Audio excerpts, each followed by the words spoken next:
1전공 심리학, 2전공 경영학을 전공하고 있습니다.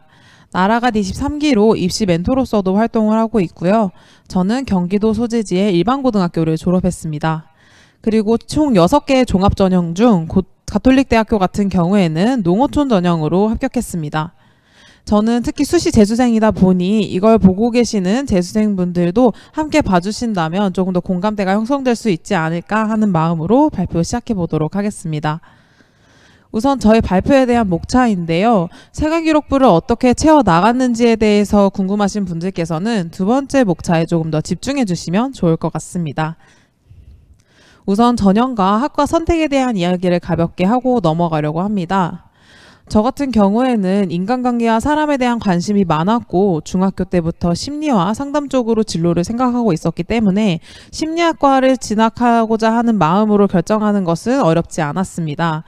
그리고 저는 사람은 경험으로 완성된다라는 가치관을 가지고 있는 사람으로서 많은 경험과 활동을 함과 동시에 이것을 대입 전략으로 작용할 수 있는 종합전형을 선택하게 되었습니다.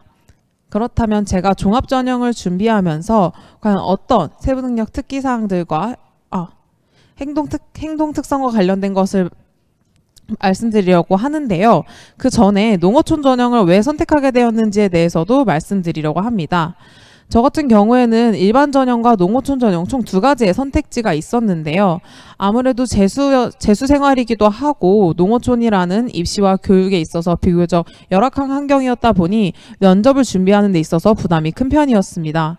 그리고 2023학년도 같은 경우에는 농어촌 전형은 계열 선발로 이루어지고 있었고 이것에 대한 합격을 예측해 보았을 때 농어촌이 저에게는 가장 전략적이고 가장 알맞는 전형이라고 생각을 했었습니다. 그렇다면 본격적으로 생활기록부에 대한 이야기를 해보려고 하는데요. 앞에 보이시는 PPT 화면의 경우에는 저의 자율활동과 동아리활동입니다. 자율활동 같은 경우에 학급 임원뿐만 아니라 학생자치회, 축제준비위원회, 학생자치법정, 그리고 기숙사 내 학생자치회, 그리고 인프라 등과 같은 다양한 활동들을 꾸준히 해왔었고요.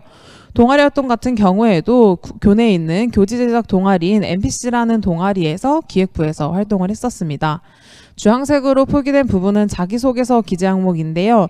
여러분들은 자기소개서를 작성하진 않으시지만 제가 어떤 것을 소재로 썼는지 정도는 참고해 주셨으면 좋겠어서 이렇게 표시를 해보았습니다.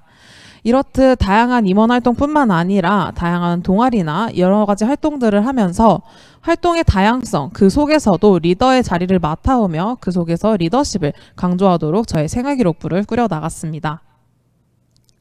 그리고 앞에 보이시는 두 번째 화면은 진로활동과 독서활동인데요.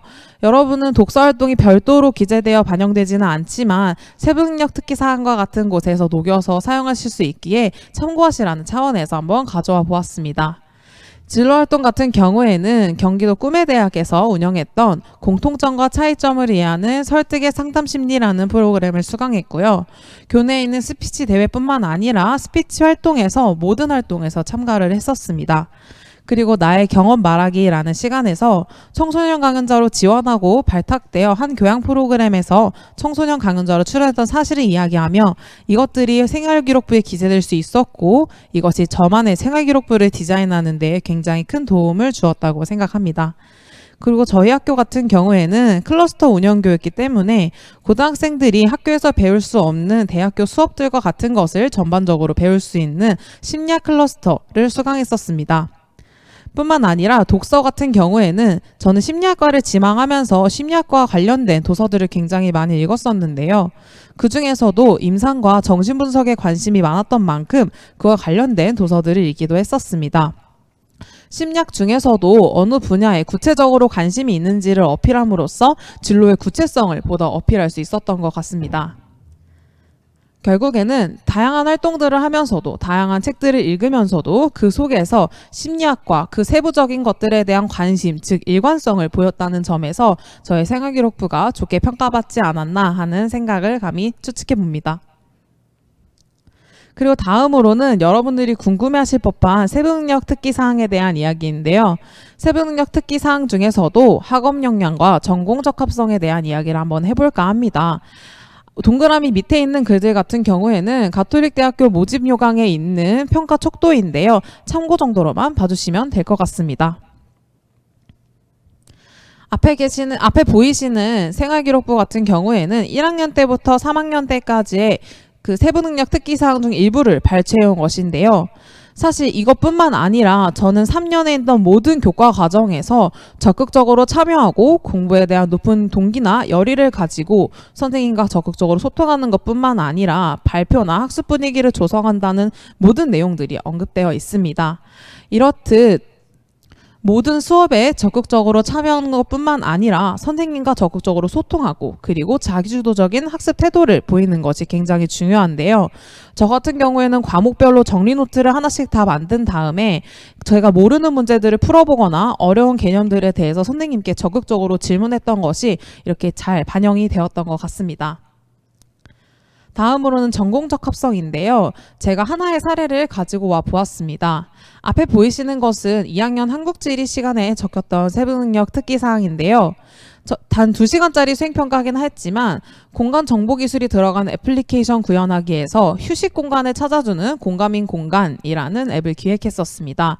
하지만 이것을 구체화하지 못한 것이 아쉬움으로 남아서 3학년 때 정보 시간에 공감인 공간이라는 어플리케이션을 구체화함과 동시에 쉼을 목적으로 하는 공간과 관련된 심스페이스라는 스타트업을 함께 엮어 구상함으로써 좀 더 저의 진정성을 표현했다고 볼 수 있을 것 같습니다. 그리고 휴식과 쉼과 굉장히 연관성이 높은 심리학적 이슈였던 번아웃 증후군과 관련해서도 탐구를 진행했었는데요. 저 같은 경우에는 대상이 청소년이었다 보니 표본이나 여러 앞에 있었던 1차 자료들이 부족했던 상황이었어요.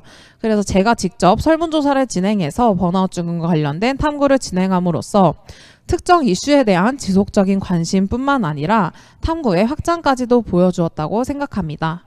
심리학과 관련된 여러 전공 적합성들을 표현했다고 볼 수 있겠죠. 그리고 행동 특성 및 종합 의견, 우리가 흔히 말하는 행특입니다. 각 담임 선생님들께서 적어주시는 것들인데요. 저 같은 경우에는 1학년 때는 반장이나 부반장을 하지는 않았었지만 서기로서 반에 있던 활동에 있어서 모두 솔선수범하고 회의를 적극적으로 주도하는 등 많은 활동에서 적극적으로 참여해 왔습니다. 학급 내에 있는 활동뿐만 아니라 그 안에서 친구들과의 대인관계를 유지하는 데에도 굉장히 많은 노력을 기울였었는데요.